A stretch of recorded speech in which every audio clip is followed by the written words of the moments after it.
सत्मंगलम भगवान विष्णु मंगलम गरुड़ध्वजः मंगलम पुंडरीकाक्ष मंगलायतनो हरि।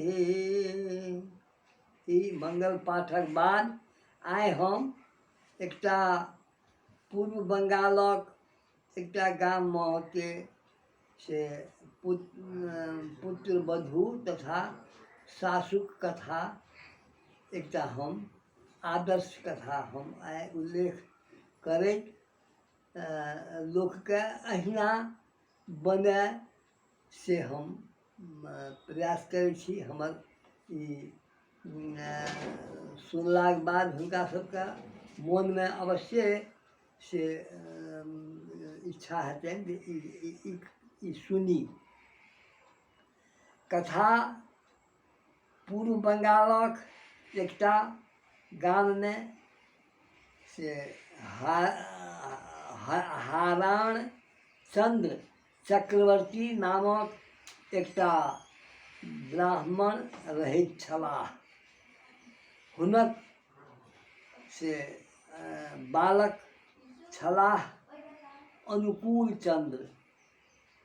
चक्रवर्ती संस्कृतक से उच्च स्तरीय विद्वान छलाह।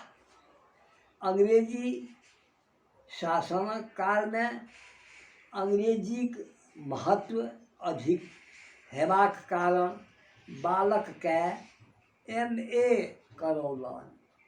चक्रवर्ती के जान पहचान बेसी छलै तेँ बालक के सरकारी नीक नौकरी में भेटलनि। चारू भरसँ विवाहक चर्चा छलै। पंडितजी उच्च कुलक परंतु निर्धन पिताक बेटी शशिकला सुंदर सुशील आ शीलवती छलीह। विनम्र सेवा परायण पुत्रवधू आ अनुकूल बालकके परम सुखमय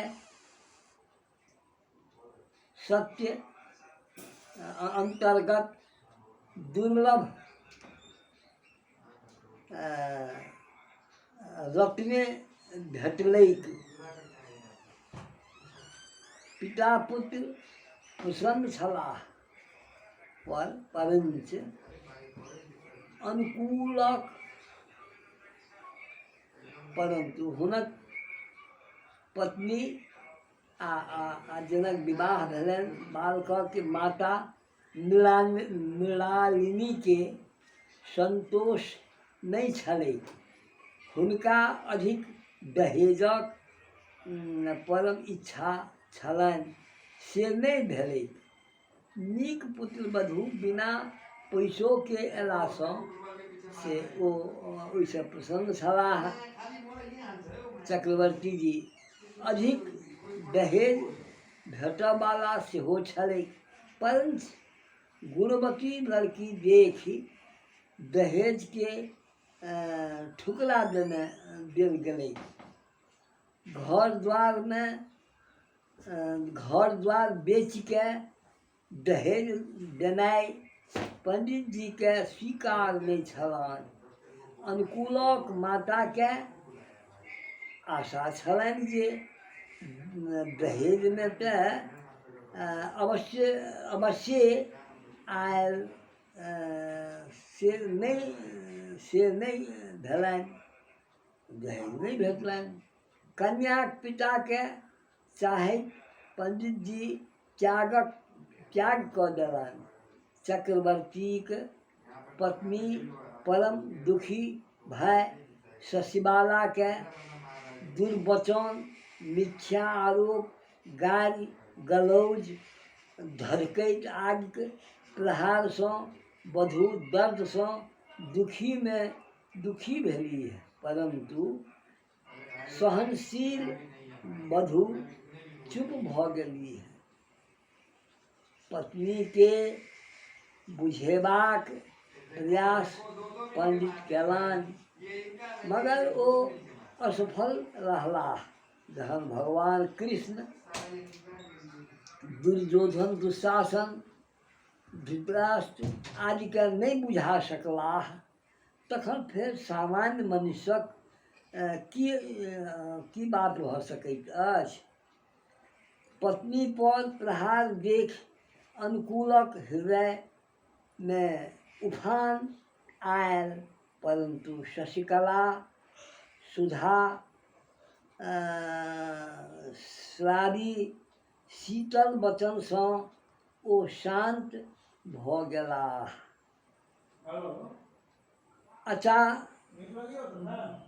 अना वज्राघात भेलो पर वधू सहित गेलीह।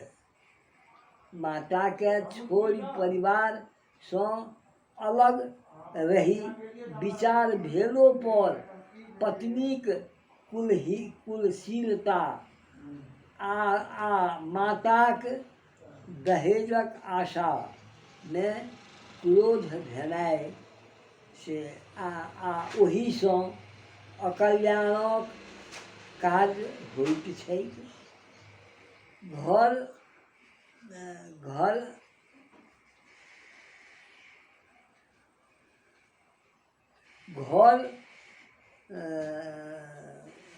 बढ़िआँ हेबाक चाही आ अधिक दहेज होबाक चाही, से तऽ हुनका नहि भेलनि। सत्य सेवाक विजय होइत ई बुझक चाही।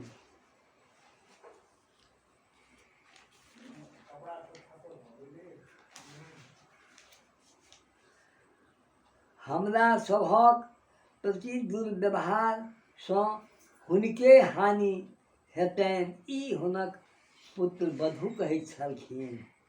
हुनक बीमारीके हमरा सभ द्वारा बढ़ेबाक नहि छै।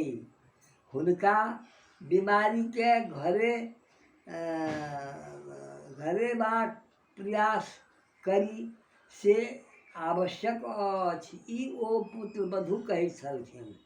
पागल जकाँ माता करै छथि, परंतु ओ अहाँक से माता छथि। अपना पतिके कहै छथिन जे अलग भऽ जाउ हमसब। ओ हुनका कहै छथिन नहि, से नहि ठीक हैत, से आवश्यक नहि अछि। अहाँ पागल जकाँ नहि करू, परंतु ओ अहाँक माता छथि। हृदय रससँ पालन पोषण देने छथि, तऽ पूजनीय छथि। हुनका ऋणसँ उऋण भेनाइ संभव नहि अछि, ई पुत्र वधूक उक्ति छलनि। अपना स्वामीके बुझबैत छलीह।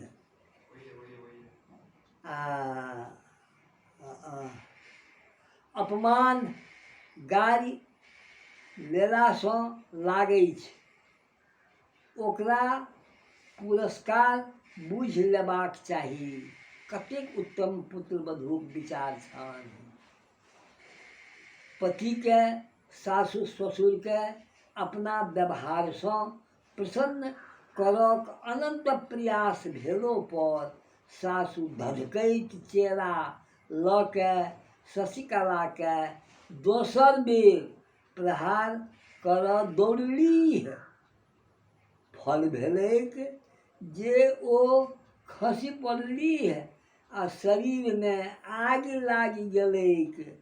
शशिकला दौड़ी आगि मिझेबाक काल सासुके से उठा कऽ कोरामे लेलनि। स्वयं आगि शशिकलाके से दाह सेहो केलक, परंतु ओ बचि गेलीह। सासु नीक जकाँ झुलसि गेली आ गारि गलौज सेहो से देलकनि। तोरे कारण हम झलकलहुँ। खाट पर दुनू पति पत्नी सुता के डॉक्टर द्वारा इलाज भेलैक। शशिबाला हुनक एही पट्टी मरहम, पैर दबेनाइ, पेशाब पैखाना आदि अंग दबेनाइ वाला दबा देनाइ खुशीपूर्वक केलनि। बीमारी ठीक भेला पर से शशिबाला के अकृत्रिम सेवा सँ हुनक हृदय परिवर्तित भऽ गेलैक। पश्चाताप करैत एक दिन सासू पुत्रवधू के हाथ पकड़ि अपन माथ पर राखि कानय लागलीह आ दुनू कानय लागलैक। पुत्रवधूओ कानय लागलीह। मृणालिनी वधू के कहलक जे अहाँ लक्ष्मी छी आ हम नरकक पिशाचिनी छी, हमर अपराध क्षमा करू। नया जीवनक आरंभ भेल। सासू शरीर मन दुनू सँ नीक भऽ गेलीह। स्नेह सुधा बरसऽ लागलैक। घर परिवार परम पवित्र आ सुखी भऽ गेलैक। तेँ कुलशील उच्च परिवारक पत्नी चुनि के विवाह करी शशिबाला अति कष्ट सहैत परिवार के आनंद व्यवहार सँ आदर्श परिवारक से निर्माण केलनि। धन्य ओ पुत्रवधू जे ओहि परिवार के आदर्श परिवारक रूप में से दुनिया देखऽ लागलैक। तैं हेतु से ई कार्य से विवाहक समय से छनौट नीक जकाँ करी, जाहि सँ पाछू से अहिना ई पीड़ाक सहन नहि करय पड़य। तेँ कहब जे पुत्रवधूओ के छाननाइ अत्यावश्यक छै आ ओ नीक जकाँ से एखुनका जे हम वृत्तांत कथा कहलहुँ ताहिमे से सबके बुझक चाही आ सुनक चाही। एही तरहक व्यवहार से अपना बेटीके से करऽके लेल कहियै जे दोसरके घरमे जाइत काल ओ ततेक गम्भीर भऽ के जाय जे जहिना ई कथा हम अखन सुनेलहुँ बंगालके, तेहने से ओ होछ, पुत्रवधू नीक होछ, से बात परिवारक लेल अत्यंत से आवश्यक अछि। ई कहैत हम एहि कथाक अंत दिस आबि गेलहुँ आ ई कहब जे समय से बार बार नहि लोकके भेटै छै। तेँ क्षणभंगुर एहि संसारमे एक क्षण छी आ एहि शरीरक गर्व करी जे हम एहन छी, से नहि होबाक चाही। काल रूपी जे बगुला छै से कखन से एहि शरीरके से माछ जकाँ बुझि कऽ टपकि लेत ओ काल, से बात विचार करी आ ओही तरह अपन समय बिताबी जहिना ई कथा हम अखन सुनेलहुँ। श्यावर रामचंद्र की जय। श्री गणेशाम्बिकाभ्यां नमः।